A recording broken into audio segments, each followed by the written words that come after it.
مرحبا بكم في Abra Talks. Welcome to Abra Talks. Bienvenidos a Abra Talks. ברוכים הבאים לאברה Talks. Bienvenue sur Abra Talks. Benvenuti su Abra Talks.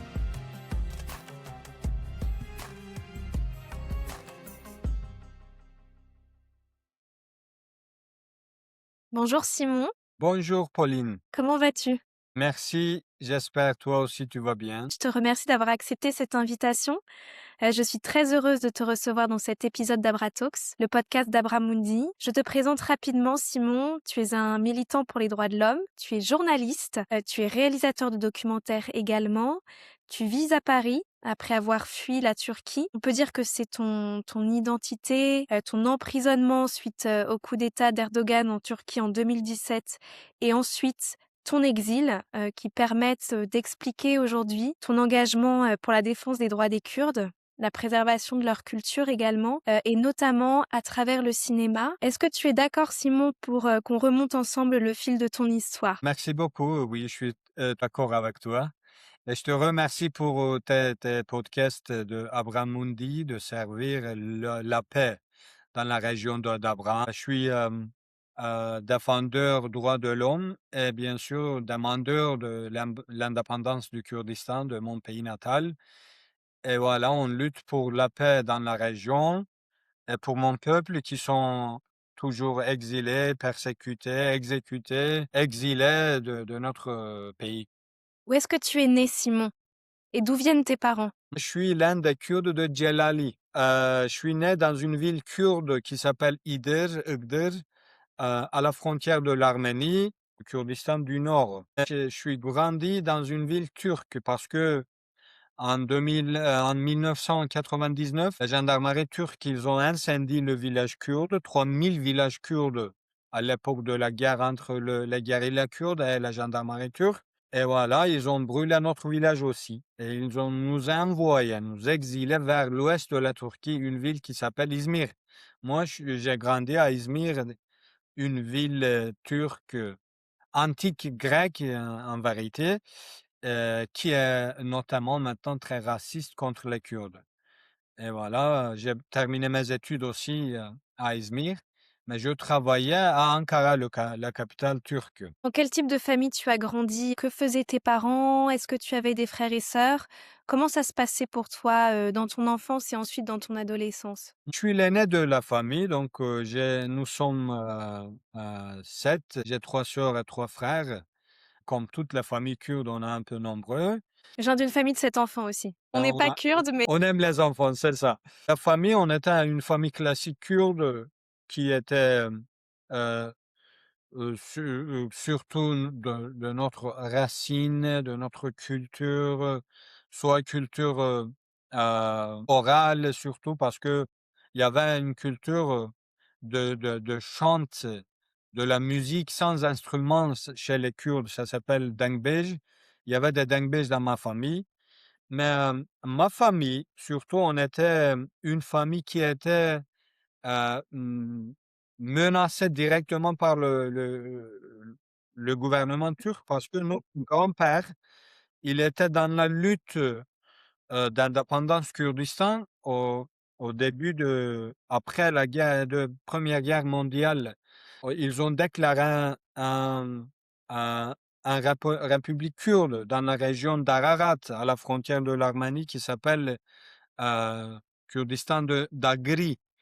Là, mon grand-père, il était l'un des soldats, il était l'un commandant qui a qui a révolté, qui a demandé indépendance. Après ça, le gouvernement, après ils ont,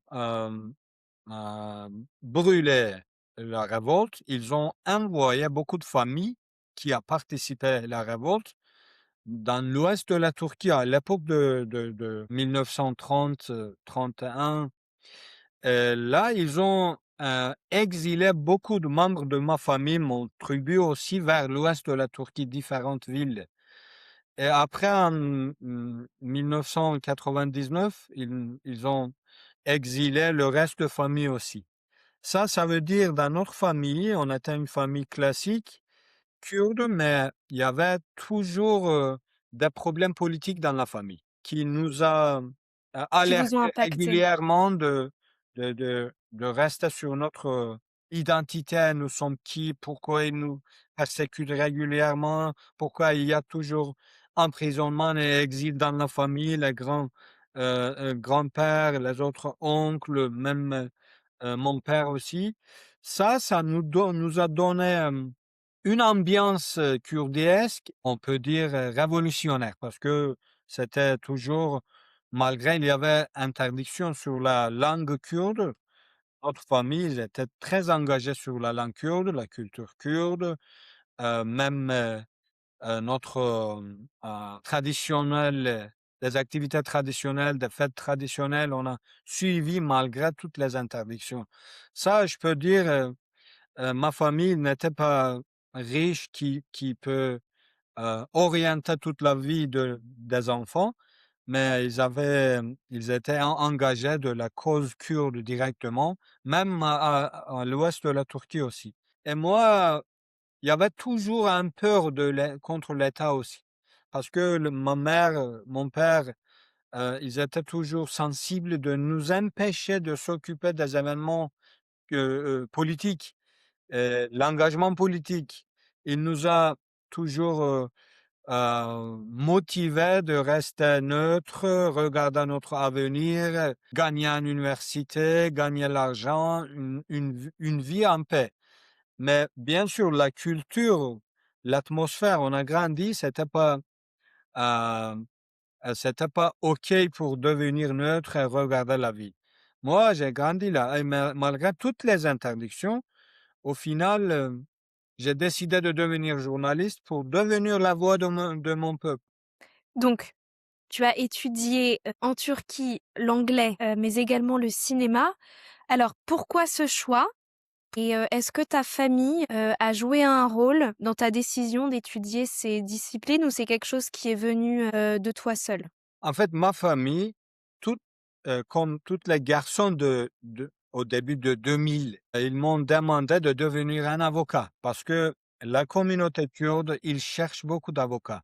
Ils ont besoin beaucoup d'avocats, soit pour les raisons politiques, soit pour les raisons sociologiques, parce que dans la communauté kurde, il y a toujours provocation de l'État turc pour provoquer les tribus kurdes pour, combattre entre eux. Ça, la communauté kurde, même aujourd'hui aussi, ils ont besoin des avocats. Les avocats sont très précieux chez nous. À l'époque, il y avait une tentative de la Turquie devenir, membre Union européenne. De Ils ont l'Union européenne. décidé d'ouvrir les lycées de la langue étrangère, surtout anglais et voilà, grandir des professeurs de langue anglaise pour un peu, apprendre, langue étrangère dans la communauté.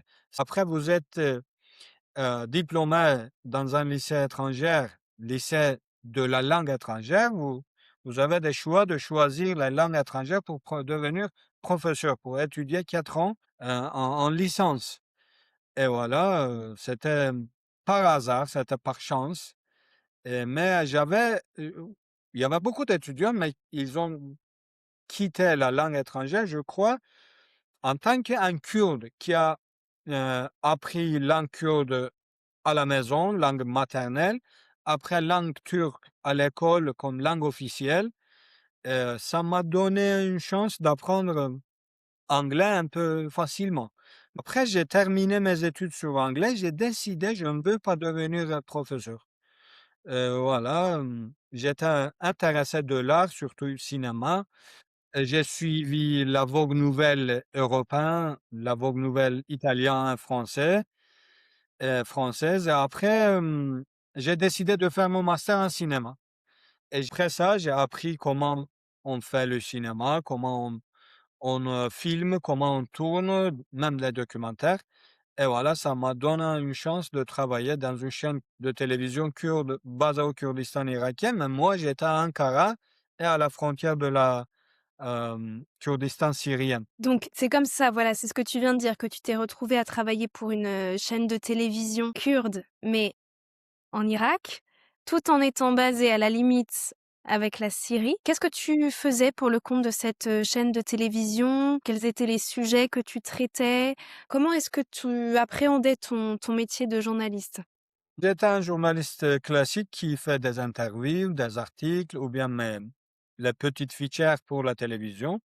Après 2 ans, je suis devenu représentant de la chaîne au bureau d'Ankara et à cette époque-là, j'ai commencé à tourner des documentaires, soit sur droits de l'homme, sur les réfugiés syriens en Turquie, sur les Kurdes, les, minorités chrétiennes, les LGBTI qui sont opprimés régulièrement en Turquie, dans un pays musulman et d'autre côté, la guerre civile en Syrie parce qu'il y avait une révolution kurde là. En tant qu'un journaliste, j'ai suivi, toute l'époque, de la tout le processus de la guerre civile, même, la guerre contre, le dictateur Bachar el-Assad et d'autre côté, le Daesh. C'était les femmes kurdes, c'était les combattantes kurdes qui a résisté contre la tyrannie, de l'État islamique et voilà, ça, il y avait assez beaucoup de choses à faire, à réaliser, à tourner, de faire des reportages. Même à l'époque de la guerre à la frontière de la Syrie, j'ai couvert beaucoup de choses pour les chaînes, de télévision internationales aussi, BBC, CNN, et d'autre côté Al Jazeera International pour, j'ai déjà couvert pour eux aussi, à la frontière de la Syrie. Mais, le truc, là, cette époque-là, j'ai filmé, la l'échange des djihadistes de Daesh et la gendarmerie turque à la frontière pour, massacrer les Kurdes. Ça, j'ai filmé ça, j'ai fait un petit documentaire, un reportage et je le diffusais sur la chaîne. Après, j'ai rajouté les sous-titres anglais pour, le diffuser internationalement sur mes chaînes de YouTube. Mais là, ça m'a directement, heu m'était à cible de la gendarmerie, de la police et même, l'État turc pour d'être emprisonné et voilà, après il y avait une tentative coup d'État en Turquie en 2000 et ça donnait une chance au gouvernement, au dictateur, turc pour, fermer toutes les institutions du média, emprisonner les journalistes, les activistes et les politiciens opposants. J'étais l'un des journalistes qui était ciblé directement, cette époque-là, en prison de 16 mois sans procès. Tu t'es retrouvé en prison en Turquie, au motif que tu étais un journaliste kurde, en l'occurrence, opposé au régime d'Erdogan. Comment s'est passé ton emprisonnement? Pour, les gouvernements ou bien les dictateurs, pour emprisonner quelqu'un, ils trouvent des autres, raisons, des autres excuses et ils m'ont condamné de faire propagande de terrorisme et insulter l'État turc, même le président turc. Si vous êtes kurde, si vous êtes contre le tyrannie, même, si vous demandez droit de l'homme, surtout les Kurdes, un statut pour les Kurdes, vous êtes, directement, ciblé en tant que terroriste ou bien quelqu'un qui fait propagande de terrorisme. Donc, tu te retrouves en prison en 2017 et en 2019, tu réussis à fuir la Turquie. Est-ce que tu peux nous expliquer, comment et pourquoi? En Turquie, heu, il c'est général dans tous les pays dictatoriaux, mais en Turquie, c'est très, spécifique. Ils vous emprisonnent directement. Ils vous gardent 1 an, 2 ans dans la prison. Après, ils vous laissent, ils vous libèrent avec une décision provisoire. Ça veut dire: «Je te laisse quitter le pays». Parce que c'est pas bon pour même pour le gouvernement dictatorial aussi de nourrir les emprisonnés. Si vous quittez pas, si vous continuez, ils vous emprisonnent et même c'est parfois 10 ans, heu, plus longtemps. Aujourd'hui, il y a, plus que, 1000, 11 000, emprisonnés kurdes en Turquie, mais c'est toujours, comme ça, ils libèrent pas. Mais aujourd'hui, en Europe surtout, il y a beaucoup d'activistes, politiciens, journalistes qui étaient emprisonnés, mais qui quittaient le pays. Moi, décision d'être libéré provisionnellement, c'était juste pour ça. Que tu acceptes de nous raconter ta traversée puisque tu rejoins l'Europe? Pour les activistes qui veulent quitter la Turquie, première option, c'est la Grèce, parce que vous pouvez traverser soit par la C'est mer, proche géographiquement. soit par la rivière, par la terre. C'était fin de 2019. J'ai payé un passeur pour me traverser en sécurité parce que j'étais cherché par la police. Je suis venu à la frontière, il a préparé un canot gonflable pour traverser la rivière parce que c'est très large, c'est très fort. Et on a vu lanterne de la gendarmerie turque qui fait patrouille. Après une siffle, et le passeur, il a quitté tout de suite. Les autres, il y avait d'autres 3 activistes politiciens, ils ont parti aussi. Moi, j'étais tout seul. Il y avait un choix à traverser ou bien d'autres choix de rester, d'être, arrêté par la gendarmerie. Et il y avait risque d'être torturé ou bien emprisonné directement. J'ai décidé de continuer. J'ai jeté mon sac à dos et j'ai sauté dans la rivière. J'ai nagé la rivière, mais au milieu de la rivière avec le stress, le peur, c'était froid parce que c'était novembre 2019 et j'avais crampe, dans ma main et puis pas continuer. Finalement, j'ai sauté encore avec le réflexe de survivre et j'ai traversé de l'autre côté. Mais tout était muet, sans nourriture, sans eau. J'ai marché 8 heures, plus que 8 heures, toute la nuit jusqu'au le matin, vers la lumière d'un village grec. Et je suis venu dans un village et là, j'ai trouvé un villageois, je lui dit d'appeler la police.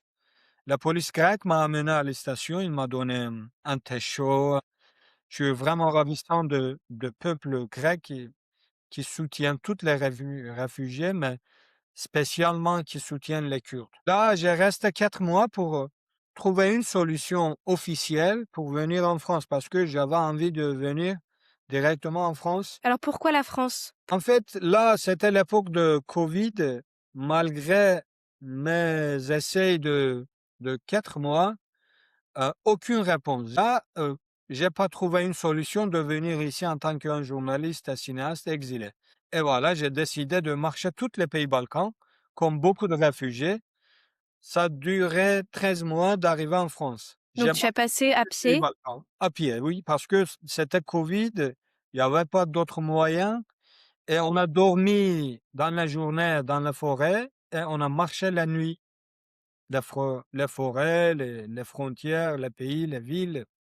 J'ai traversé la Grèce, Albanie, Macédonie, Kosovo, Monténégro, Serbie et Bosnie, Croatie, Slovénie, Italie ou finalement, la France. Tu as traversé les Alpes en fait. Non, en France, on a traversé avec, un train de nuit qui a traversé de l'Italie jusqu'à la France. Mais pourquoi la France? Quand j'ai décidé de quitter le pays, j'ai directement choisi la France parce que la France, c'est un pays, terre asile qui accueille, les Kurdes ici. Ici, il y a plus que 300 000 Kurdes de 4 parties du Kurdistan qui sont réfugiés en France. Mais la France est un pays qui soutient les Kurdes dans la région aussi, surtout au Rojava, au Kurdistan du Sud, Kurdistan irakien. Contre, le Daesh, la guerre de Daesh, même, la France, c'est un pays dans la coalition qui soutient les Kurdes. Donc, c'était 1re raison de choisir la France. Deuxième raison, c'est le cinéma parce que moi je suis cinéaste aussi et le la France, c'est la mère de C'est le pays où a été inventé le cinéma. pays On a qui tendance a à inventé l'oublier, le mais il est pas cinéma. né à Hollywood, le cinéma, il est né C'est en France, ça, grâce, les aux frères frères Lumière. Lumière donc, ça, ça m'a motivé de choisir la France. J'apprécie, la France, le gouvernement français qui soutient les Kurdes, qui accueille les Kurdes et bien sûr le peuple français qui chaleureusement accueille les Kurdes et soutient le peuple kurde ici en France aussi. Depuis que tu es arrivé en France, tu es très engagé, au sein de diverses activités de défense des droits des Kurdes, de promotion de la culture kurde. Est-ce que tu peux nous expliquer quelles sont ces différentes activités? Je suis cinéaste et journaliste, mais quand on rassemble ça, je me suis dit toujours: «Je suis activiste». Je suis activiste de l'art et droit de l'homme. Mais il y a des manières de défendre, l'activisme. Parfois, c'est l'art en tant que cinéaste, parfois c'est le média en tant que journaliste. Ici, je continue comme deux ailes de ma vie. Avec un œil, je continue ma lutte de journalisme, d'autres, je continue, l'activité, du cinéma kurde. Ici, en tant que journaliste, je participe, beaucoup d'événements, journalistiques, des débats, des rencontres, même les rencontres scolaires aussi. Je parle de la liberté de la presse. C'est chaque semaine, je vais aux écoles publiques en France, parfois les lycées, parfois les centres-études, les académies, les universités.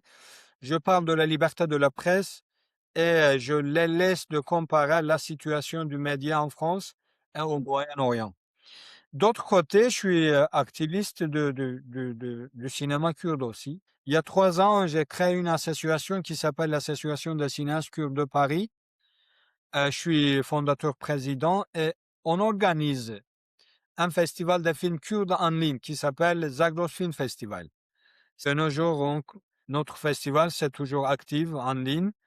Donc là, Chaque c'est la troisième édition. C'est 3e édition. Chaque année, oui, chaque année, le mois février, on lance les films kurdes, 20 films kurdes sous-titres anglais gratuitement pour les cinéphiles et d'autres côtés pour servir le peuple kurde pour trouver une moyenne de voir les films kurdes. Parce que en Iran et en Turquie, tous les événements culturels kurdes, c'est interdit. Et donc là, avec un festival en ligne, on casse toutes les Les frontières, barrières. toutes les barrières, on traverse toutes les censures sur la langue kurde, la culture kurde, avec un festival, en ligne. Dans 20 000 personnes ont vu les films kurdes. C'est c'est incroyable pour un festival de films. Parce que, par exemple, le festival de films international de Cannes, il accueille, maximum 35 000 personnes qui viennent, sur place. Mais en ligne, on dépasse 100 000, 120 000 personnes. Cette année aussi, les résultats sont bons. On a déjà trouvé des partenaires pour organiser et diversifier les activités de la culture kurde. Au Shengal, la région des Kurdes yézidis, on a un partenaire qui visionne les films kurdes pour les réfugiés yézidis. Là, donc ici aussi, on est en train de faire un lien avec le festival et notre pays natal, le Kurdistan. C'est magnifique, Simon. Est-ce que justement pour toi, le cinéma, c'est un langage à part, qui aide à transmettre un message en particulier? Et si oui, quelle est sa différence par rapport au journalisme? Parce que comme tu l'as dit toi-même, tu as ces 2 casquettes, tu es à la fois, journaliste et à la fois réalisateur. Comment est-ce que les 2 s'articulent d'après toi? Quand je vais aux écoles publiques pour les rencontres scolaires, parfois les étudiants me demandent, me posent, «Ça veut dire quoi le journalisme et le cinéma pour vous?» Mais je réponds, directement, je dis: «Journalisme, c'est une mission à moi, mais le cinéma, c'est une passion à moi». Donc ça, je le suis, je regarde le cinéma comme une passion de ma vie. C'est ça, parce que j'adore le cinéma, j'adore la manière de raconter, de réciter une histoire avec les moyens du cinéma. Ça c'est plus, large et plus profond. Je peux pas comparer les 2 parce que les missions des 2 sont différentes, mais le cinéma, c'est une passion pour moi. Je trouve un un bon, heu une bonne chance de raconter l'histoire de mon peuple via des documentaires, cinématographiques. Mais d'autre côté, vous pouvez raconter votre histoire, même avec une fiction aussi. J'aimerais beaucoup évoquer maintenant avec toi, ce qui se passe au Moyen-Orient, et peut-être aussi la vision, la perspective que tu portes, sur tout ce qui se déroule là-bas. Comme tu le sais, la vision que promeut Abraham Mundi, c'est celle d'une coexistence et d'une prospérité partagée entre les descendants d'Abraham.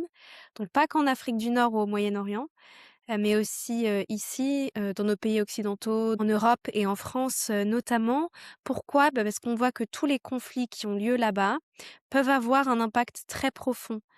Ici, des répercussions très profondes, et notamment sur les relations entre nos différentes communautés chrétiennes, juives et ou musulmanes. Toi, personnellement, donc en tant que réfugié et en tant que journaliste, comment est-ce que tu gères la question de l'importation des conflits du Moyen-Orient en France? Et est-ce que tu as l'impression que, par exemple, la question du conflit israélo-palestinien, l'emporte sur tous les autres, et met celle notamment des Kurdes ou de l'Iran un petit peu en retrait? Est-ce que tu trouves que, d'un point de vue médiatique, on a un peu tendance à évacuer, la question kurde, mais également la question, druze ou la question yézidi? En fait, heu, le conflit au Moyen-Orient, c'est un conflit des sœurs et frères, parce que nous sommes tous des enfants d'Abraham et on a un père en commun qui a apporté des bons messages pour vivre en coexistence. Ça, avec les accords d'Abraham ou bien les rapproches des peuples du Moyen-Orient qui traitent directement le message d'Abraham, ça, c'est une solution d'après moi pour créer une paix dans notre région. Parce que la base de tous les conflits dans notre région, c'est un conflit familial. Parce que les Israéliens palestiniens, d'autre côté, les Kurdes, même nous, les Kurdes, on accepte l'Abraham, il est d'origine d'une ville kurde parce qu'il a l'un de ses itinéraires, c'est une ville kurde qui s'appelle Urfa. La région d'Urfa, c'est la région d'Abraham. Il y a, Absolument. Our en chaldée. c'est ça. Donc là, vous pouvez voir 3 sur 5 noms des garçons kurdes, c'est toujours Abraham, Brahim, Ibrahim, Ibo, c'est tout vient de notre père Abraham. Je crois on peut créer une paix entre nous dans notre région parce que ça nous propose, une opportunité de vivre ensemble, de respecter l'un à l'autre. C'est pas justement ethnique, c'est religieux aussi parce que musulmans, des juifs, des chrétiens, ils ont tout à la base, ils ont des enfants d'Abraham. D'autre côté, les Kurdes, les Druzes, les Israéliens, les Arabes, les Turcs, les Perses, nous sommes tous dans la région. Même l'Afrique du Nord aussi, il y a des peuples qui directement liaient des religions d'Abraham, des religions descendantes d'Abraham. Les Européens, ils ont créé une paix entre eux qui s'appelle l'Union européenne après 2 grandes guerres mondiales ici. Ils ont massacré beaucoup de gens et mais nous aussi, on peut le faire, je crois. Ils ont réuni alentour des valeurs européennes, des valeurs internationales. Mais nous déjà des valeurs communes, des valeurs communes qui s'appellent abrahamisme. C'est Ben, quoi l'abrahamisme pour toi? Comment est-ce que tu le l'abrahamisme, définirais? c'est le clé de coexistence, de vivre ensemble. Parce que l'Abraham, il est père de chaque peuple, chaque religion de la région. Si on obéit notre père, et on va parce qu'à l'époque d'Abraham, il y avait, prospérité, il y avait paix dans la région. Si on obéit les règles de son message, il y aura une paix comme la paix de l'Europe actuelle, qui sont créés l'Union européenne, qui sont annulées les frontières entre eux. Il y a il y a il y a, il y a coexistence actuellement qui est très vivante ici en Europe. L'abrahamisme, ça nous commande de vivre ensemble, de Mmh. partager, de respecter et d'obéir le Dieu. Déjà, on appelle même Dieu. Quelqu'un dit Allah, quelqu'un dit Aloha, quelqu'un dit Khoda. Nous, au Moyen-Orient, on peut créer une paix entre nous très facilement, très profondément. Donc, d'après toi, il est plus facile de construire, une paix régionale au Moyen-Orient, du fait justement, de ce lien, de cette filiation commune qui existe entre tous les peuples de la région, et de créer un petit peu un système, une région intégrée, inspirée de ce que l'Europe a fait au sortir de la Seconde Guerre mondiale qu'en 1945. Exactement, parce que l'Europe, ils ont réussi parce qu'ils étaient plus décisifs que nous. Si on a décidé d'être décisif, il y a quelques conflits régionaux très petits entre 2 peuples, 2 religions, on peut le terminer, on peut le, heu, remplacer avec la paix directement. Aujourd'hui, le conflit entre l'Israël et la Palestine, c'est pas un conflit étatique, c'est un conflit entre, une organisation qui provoque, violence et un État qui essaye, l'Israël qui essaye de De se de défendre. stabiliser la région, de protéger son peuple contre les attaques terroristiques. Mais là, on peut le solliciter, on peut trouver une solution parce que c'est très facile. Même, Allemagne, l'Allemagne a occupé toute la France et ils ont resté 4 ans ici. Même il y avait des massacres, ils ont tué beaucoup de soldats, heu, détruit beaucoup de villes. Mais au final, c'était très facile entre eux de créer une paix parce qu'ils étaient décisifs. Si on devenait décisif, si on empêche les organisations terroristes qui tuaient les civils, c'est trop facile pour nous de créer un paix. Quel est ton avis sur ce qui se passe actuellement au Rojava? Parce que justement, les Kurdes, suite à la guerre contre Daesh, avaient obtenu des garanties de la coalition internationale d'avoir, un État autonome qu'ils avaient commencé à construire au Rojava, au Kurdistan syrien. Mais depuis, l'arrivée du nouveau gouvernement en Syrie, le rêve d'un État kurde autonome au Rojava a complètement disparu. Pourquoi? Parce que le gouvernement, syrien, issus notamment, certains de ces hauts cadres et dont le président sont des anciens djihadistes de Daesh, veulent intégrer les milices kurdes et les institutions kurdes au nouvel État syrien. Est-ce que d'après toi, il peut y avoir une solution à ce conflit qui oppose les Kurdes de Syrie au gouvernement syrien actuel? En fait, pour comprendre mieux, quand on dit les djihadistes de Moyen-Orient, c'est pareil que les nazistes d'Europe. Parce que le djihadisme, il respecte pas les autres. Le djihadisme essaye de contrôler toute la région, de convertir tout le peuple comme les djihadistes qui massacrent, qui décapitent les gens, qui respectent jamais droits des femmes, droits de l'homme, droits des Droits des enfants. minorités, libertés religieuses. Liberté religieuse aussi, parce qu'ils sont très engagés de tuer les gens. Ça, le nouveau régime qui a remplacé en Syrie, c'est pareil, c'est djihadisme. Donc, ce que je veux dire de devenir plus décisif, c'est ça. Si on empêche le terrorisme, si on protège, si on défend le droit de l'homme, droit des autres minorités, c'est plus facile. Ça, si on laisse les djihadistes, les terroristes, même Hamas, même euh, HTS, djihadistes d'Al-Qaïda, Boko Haram, euh, Daesh qui contrôlent, qui sont djihadistes, qui respectent jamais les autres, ça nous laisse pas la chance de créer une paix. Mais quand on arrive au Rojava, malheureusement, ils ont laissé le pouvoir aux djihadistes. Bien sûr, il y a de certaines raisons pour empêcher les chiites d'Iran, les organisations d'Iran, les groupes chiites qui contrôlent la région sunnite, pour empêcher ça. Mais ils ont massacré et ils ont euh, malheureusement, ils ont évité le droit des Kurdes pour empêcher l'Iran. Aujourd'hui, le peuple kurde, qui sont plus démocratiques de la région, qui défendent droits de l'homme, droits des femmes, des minorités, qui partagent toutes les valeurs internationales, qui partagent toutes les valeurs européennes, même les valeurs qui sont portées étatiquement par l'Israël dans la région pour créer une région stable, une région de paix. mais ils ont malheureusement oublié les Kurdes, trahi les Kurdes malheureusement.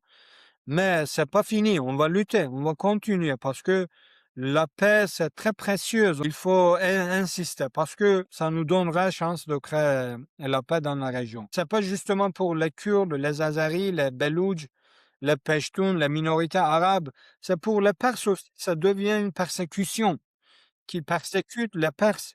Il y a des dizaines de mille gens qui sont tués récemment dans Dans les les rues en manifs. Iran. C'est ça. Donc, la solution, c'est très basique.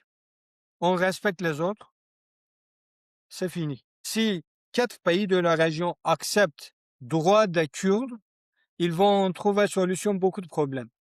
Si les pays arabes acceptent l'existence d'Israël, parce que Israël, c'est un pays des Juifs qui a été massacré pendant des siècles. Et au final, ils ont fondé un petit État pour protéger les Juifs. Ça, si les Arabes respectent le droit d'existence d'Israël, ils vont trouver beaucoup de solutions. Si les États musulmans respectent le droit de l'existence d'un Kurdistan, 50 millions de peuples sans État, sans statut, ils vont trouver beaucoup de solutions. C'est plus facile de créer une région pacifique entre nous que les Européens. Parce que là, juste le problème, c'est le respect. Il manque le respect.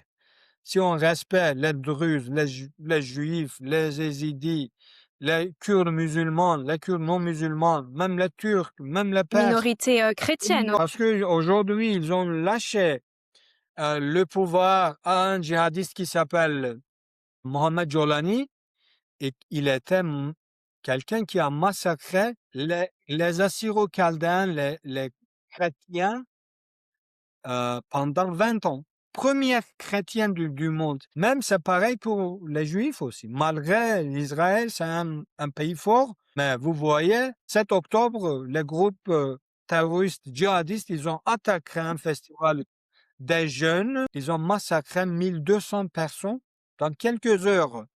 Et c'était pareil pour les autres. Les chiites, ils ont massacré les sunnites arabes. Les sunnites arabes, ils ont massacré les chiites arabes parce qu'il manque le respect. Avec les tentatives de créer plateforme networking de MENA pour la paix, il faut devenir plus courageux que les fondamentalistes. Si on devient plus courageux que les fondamentalistes, les djihadistes, c'est plus facile pour nous de créer une paix dans notre région. C'est plus facile. J'aime beaucoup ton positionnement, ta vision sur ce qui se passe actuellement dans la région, parce que lorsque l'on entend les médias traditionnels en Europe, on a souvent tendance à entendre que c'est l'issue seule du conflit israélo-palestinien qui peut permettre de ramener une stabilité dans la région. Mais là, ce que tu viens de nous dire, la question kurde est tout aussi fondamentale. Le fait d'avoir une région stable au Moyen-Orient ne peut être possible que si l'on trouve une solution à la question kurde. Ça fait 4 ans et demi que je suis en France, en Europe. Je suis le média, leur engagement avec Moyen-Orient. J'ai réalisé personnellement une chose. Nous, les peuples de Moyen-Orient, on a besoin de trouver une solution domestique pour la paix de notre région. Bien sûr, on va profiter de l'expérience européenne occidentale, mais d'après moi, ce que j'ai réalisé ici, les Européens pensent que nous, les peuples de Moyen-Orient, on ne mérite pas la démocratie, le droit de l'homme, euh, la technologie, une bonne vie, parce qu'ils pensent que c'est justement à eux, je pense. Juste récemment, ils ont laissé Afghanistan un groupe de talibans, de djihadistes. Ils ont laissé Syrie un groupe sunnite djihadiste d'Al-Qaïda. C'était en Turquie aussi, ils ont soutenu régulièrement un islamo-turc Erdogan. Il est toujours en pouvoir avec l'aide des Occidentaux, surtout les États-Unis. Même la France, le pays de la démocratie, droit de l'homme, Macron, il a accueilli le djihadiste Mohamed Jolani et même c'est pareil en Syrie, Palestine et Israël aussi. Ici, c'était très choquant. J'ai réalisé les Européens, parfois ils sont directement antisémites parce que ils soutiennent les djihadistes de Hamas, mais ils soutiennent pas les Juifs. Ça, c'est intéressant, je l'ai réalisé ici. Parce qu'ils pensent que nous, on a, on ne mérite que les tyrannies, les dictateurs, les rois, les sultans, les régimes autoritaires qui va contrôler tout le peuple, qui respecte les droits de l'homme, qui va vendre pétrole, qui va obéir les Occidentaux. Non, on a besoin d'une solution domestique pour notre peuple, pour la paix de notre région. Les Israéliens, les Palestiniens, les Kurdes, les Druzes, les Yézidis, les Iraniens aussi, parce que les opposants iraniens, ils ont euh, fait confiance à Trump récemment. Ils étaient dans les rues pour protester et ils étaient directement massacrés et les Occidentaux, ils ont juste regardé. Et ils vont accepter le régime dictatorial d'Iran aux Nations Unies, même Europe aussi. Ils ont accepté djihadiste Jolani au Parlement européen. L'Allemagne qui essaye de protéger les droits de l'homme, ils ont accueilli le djihadiste, même il n'a pas gardé leurs mains parce que c'est haram. C'est la rapproche des Occidentaux vers les Orientaux. Donc, nous, le peuple de Moyen-Orient, je crois, on a besoin d'une solution très basique, qui Mmh mh. est domestique, qui est spécifique pour nous. Si on respecte, on va trouver beaucoup de solutions. On va avancer dans beaucoup de conflits, je crois. Qu'est-ce que tu penses, Simon, de l'idée d'une alliance abrahamique dans la région Afrique du Nord, Moyen-Orient, justement inspirée de cette idée de communauté européenne? Est-ce que c'est quelque chose qui fait sens pour toi? C'était au début de notre échange, c'était ça, je voudrais spécifier. Quand je dis trouver une solution domestique, c'est Abraham. Parce que les Européens, ils ont trouvé une solution qui s'appelle le capital, le capitalisme. Mais nous, c'est très basique, c'est très domestique, c'est très spécifique, c'est très à nous. C'est Abraham, un prophète qui a amené beaucoup de bons messages pour l'humanité, qui est accepté même par les Afghans, par les Turcs, par les Perses, par les Kurdes, par les Israéliens, par les Arabes, par les Beriberi aussi, par les Kabylie, tout le monde, tous les peuples de la région, ils respectent Abraham. C'était en août Les accords 2020. d'Abraham, c'est une bonne avancement. On peut le grandir. Comment on peut rajouter beaucoup de pays, même les peuples non qui n'ont pas un État spécifique, une paix entre nous, qui est à nous, qui est spécifiquement à nous, qui s'appelle abrahamisme, l'accord d'Abraham ou bien quelque chose d'autre. Ça, c'est basique. Parce que Abraham, c'est la clé d'avancer ou bien de trouver une solution aux conflits régionaux. Mais d'après moi, abrahamisme, c'est c'est c'est pas seulement une solution mondiale, c'est une solution divine aussi. Parce qu'il y a un Mmh. prophète qui a amené le message de Dieu, qui est respecté, qui a visité beaucoup de euh, villes, régions. Qui a parcouru la région, qui s'est déplacé dans la région. On peut trouver les traces des pieds d'Abraham, même au Irak, en Iran, En Arabie En Saoudite. Irak, en Turquie, au Kurdistan, en Syrie, en Jordanie, en Israël, même en Égypte et Arabie Saoudite. Ça veut dire il a déjà tracé notre carte de la région et qui nous propose un lien entre nous, un lien divin qui est amené un message de Dieu. Tu déjà le sais avec quelques organisations internationales d'Israël, de Maroc, de Kurdistan, la Turquie, Azerbaïdjan. On a créé un network qui s'appelle Via Armena. Et donc, ça, on essaie de lancer la paix tout d'abord entre les organisations de notre région. Après, on va lancer dans les gouvernements de notre région. Après, ça va diffuser tout le peuple de notre région. On va se respecter et créer la paix entre nous. J'ai une dernière question pour toi, Simon.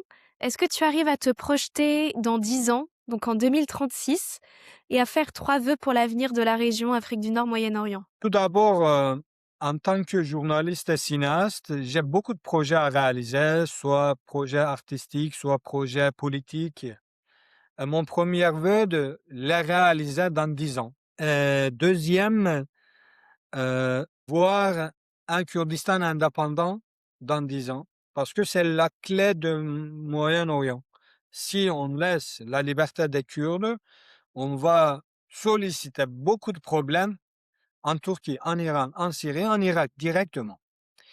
Et troisième vœu, c'est, on peut dire, union d'Abraham peut-être, comme Union européenne. On peut trouver Mhm. union d'Abraham, une union entre les peuples de Moyen-Orient et Afrique du Nord qui enlève les frontières. On peut échanger directement, vivre en paix.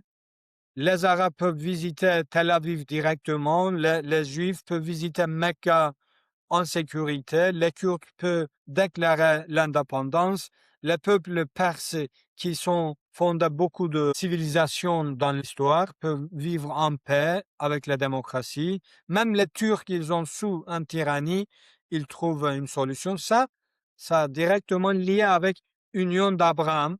C'est mon troisième vœu. J'espère dans 10 ans, on peut déclarer Union d'Abraham. On signe la déclaration de la création de l'Union d'Abraham. C'est ça. Merci beaucoup, Simon. Merci d'avoir partagé avec nous ton histoire, mais également ta vision. Je te souhaite beaucoup de belles choses dans tout ce qui t'attend et surtout une belle réussite pour ce très beau festival du film kurde en ligne. Allez vite voir tous les films qui sont disponibles sur le site internet jusqu'à ce week-end pour profiter de la culture kurde qui est absolument fascinante et fantastique. Merci à toi. Merci beaucoup, Pauline. C'est un grand plaisir d'échanger, surtout avec Abraham Mundi aujourd'hui.